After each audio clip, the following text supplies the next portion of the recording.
Hey guys, we're checking out Slower by E Instruments. This is a Kontakt library. It is great for cinematic sounds, evolving pads, slow textures, and many other very cool sounds. In this video, I'm going to kind of go through the different menus and different options that we have, even show you how to use the modulations. So let's dive into this.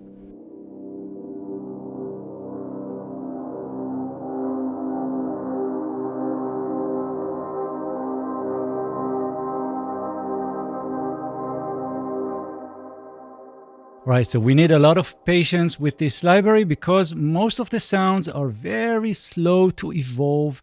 And if that's the type of sounds that you're looking for, so stick around. Now, let's go through the user interface. In this main page, we have few very important things. First of all, on the top left, we have the preset browser. And here you'll see that we have different instruments, machines, moods, characters. These are the filters. So I can filter out and just search for strings, get that cassette strings.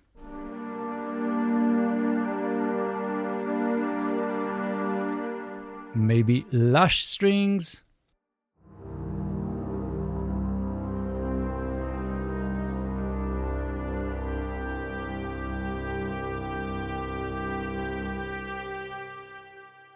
Right? But maybe we want something like horns. So I'm going to go and try sax in space.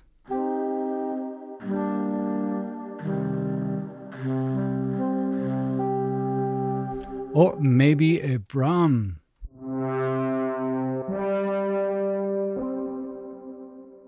Now all the instruments were processed through tape, and as you can see in this main page, on the bottom we have 4 choices of tape. We have the studio, we have portable, we have cassette, and we have dictaphone, and they are arranged in the order of degraded sound. So for example, let's go and have a quick listen.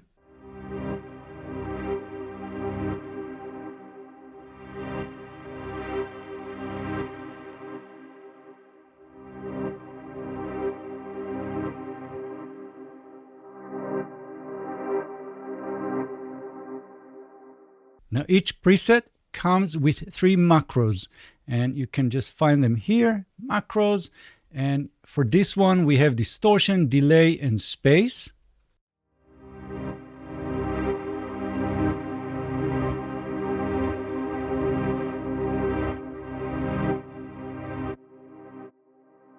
But I'm going to show you how you can assign different things and create your own macros and also use the modulations to do some sound design. So things get more interesting on the top where you see these icons. So the first one, this is the instrument page, and here you'll basically select the instrument itself, and we have a menu of different categories.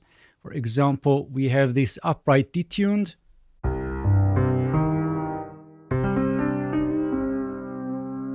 Right, but we can change that to something else. For example, I can change this to guitar and strings and get a sustained cello.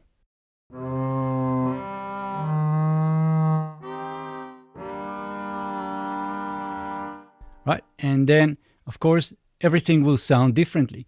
Now I'm going to close this, and in this sound area, you'll see that we have the volume, the panning, we have tuning, tightness, but we also have reverse and the tuning of the reverse. So I'm going to pick a different preset so we can appreciate what's going on here.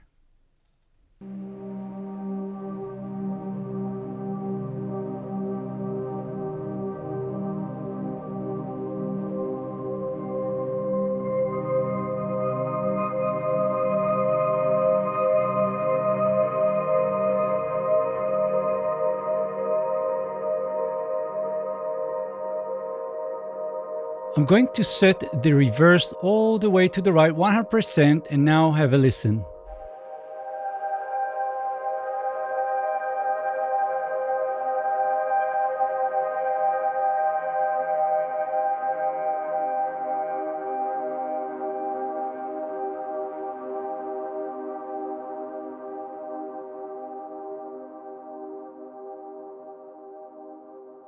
And again, another preset.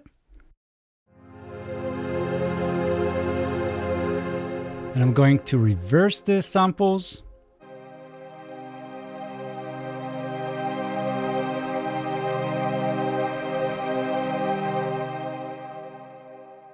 Next, we have the amp envelope, ADSR envelope. And if you're not sure exactly what that is, how to use an envelope, I'll just give you a couple of tips.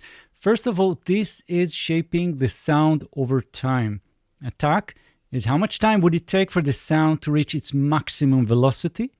The release will be fading out once you finish playing or lifting your fingers from the keyboard. And then decay and sustain are connected because sustain will be the sustained level. Decay will be how much time would it take to get into that point of the sustain. But if you need more information, let me know in the comments. Now, next we have some special treatment. We have noises, we have low pass and high pass filters, and wobble, which is also right now connected or modulated by the mod wheel. So you can see I'm moving the mod wheel and it is affecting our wobble.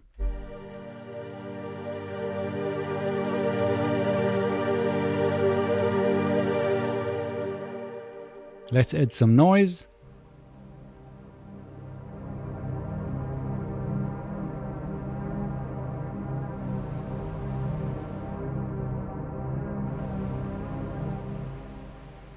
Next, we have special, which includes a couple of things. First of all, we have noise with a low pass and high pass filters. And we also have wobble, which in this case is also modulated by the mod wheel.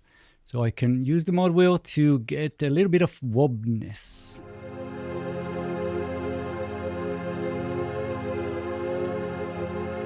Right, and if we want to introduce a little bit of noise, I'm going to get that.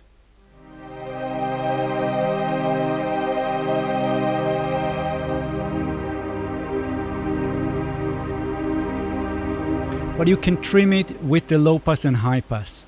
But it keeps on. So I'm going to just remove it for now.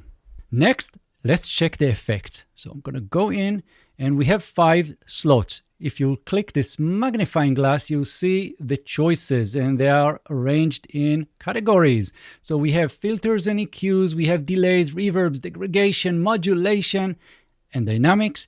So right now we have the first one, we have tape delay. I can change that to a vintage. And then you'll have the specific controls. So vintage delay. And of course, you can drag these guys and rearrange. So that will be your effect chain going from left to right. And we also have other things here. So I'm going to show you how you can use the modulation to create some very cool effects and sounds. And this will be right here on this little wave.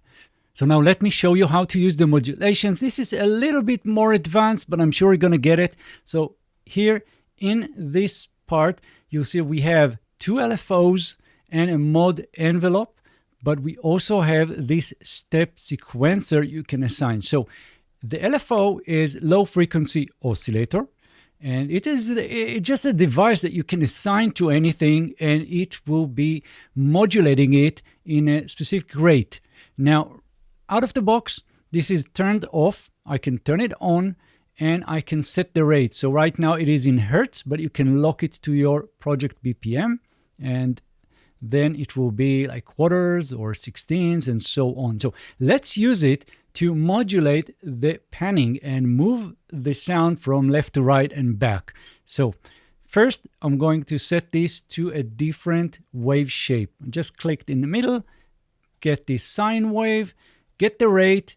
Let's go with 16th. And next, I'm going into our instrument page. And I'm going right here on top of the panning. There's a little, 3 dots. I'm going to click that, and now we have the choices of modulations. You can see that we have none if we just want to remove. We have distortion, delay, and space. But these are just named. These are just labels, which I'm going to show you later, that you can change, and you can assign this something else. I mean, these are the macros on the bottom, and you can create your own. And then we have the LFOs, we have the mod envelope, we have the stepper, and we also have velocity, mod wheel, aftertouch, and key tracking. So again, a little bit advanced, but you'll get it. So I'm going to select LFO1, and I'm going to slide this one all the way up, this slider, so we are affecting the panning fully by the LFO. I'm gonna go all the way to the left, and now let's play.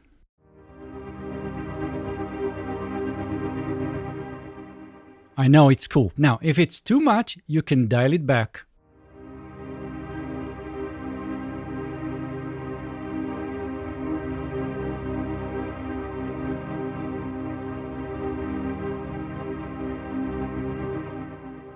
If it's too fast or maybe too slow, again, go back to the modulation and you can change the rate.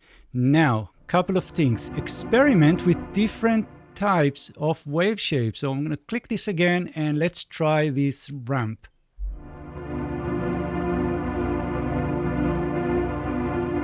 Or maybe this kind of, well, it is kind of random. And that makes me think maybe we can use that on something else.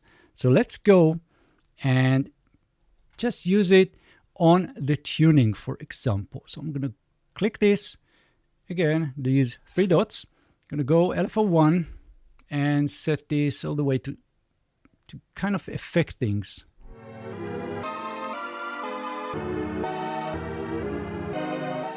But it's too slow. So I'm going to go back and go and set the rate to something faster.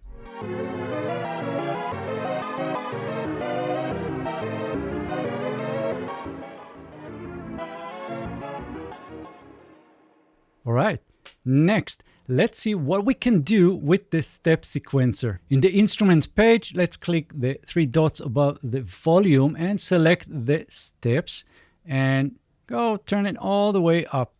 And I'm going with the volume somewhere, I don't know, somewhere here. And now let's go into the modulation. And we have this. If you're not here, you can always just click steps, turn on the pattern, and you can just draw it like this. You can also go and click random. Click it as many times as you like until you get something interesting. That's just whatever works for you. And I'm going to play.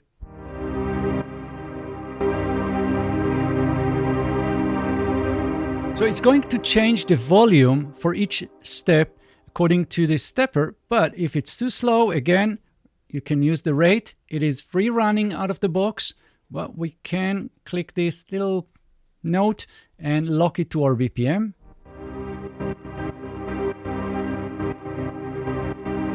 Let's add some swing.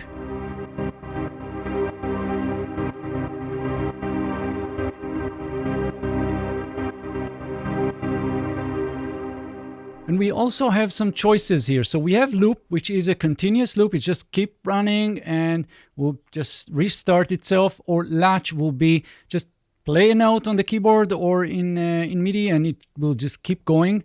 So latch.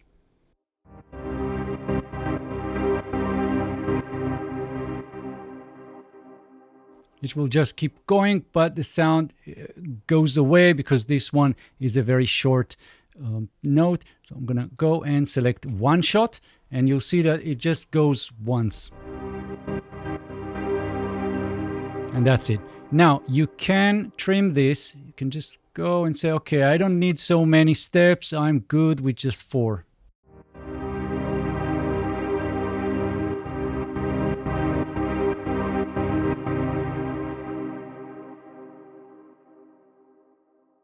Now I told you, you can set the macros and rename them and just come up with your own set of macros. So first, let's see what we've got with this preset.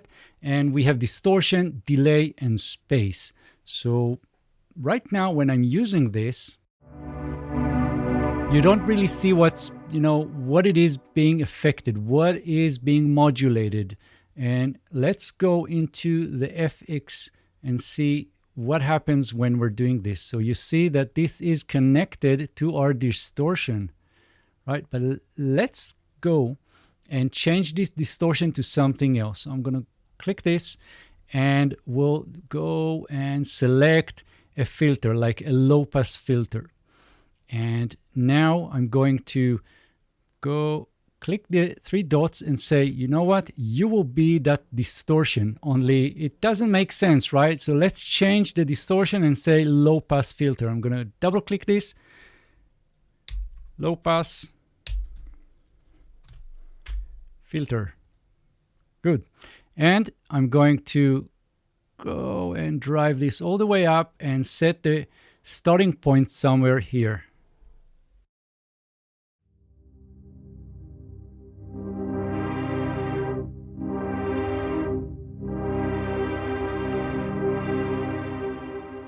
And this makes a lot of sense to go and also add maybe the mod wheel. So I can click this and maybe go and select the mod wheel. So where is the mod wheel? Here it is, mod wheel.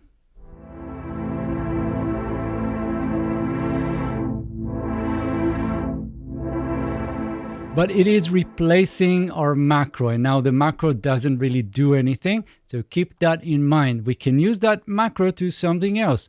For example, I can replace this compressor with, let's go and just select a chorus. And I'm going again to change this, and we call it chorus. And now I'm going to click this little thing here, select chorus and the amount, and we'll start with nothing. So now you can see that we are affecting the chorus amount with this macro.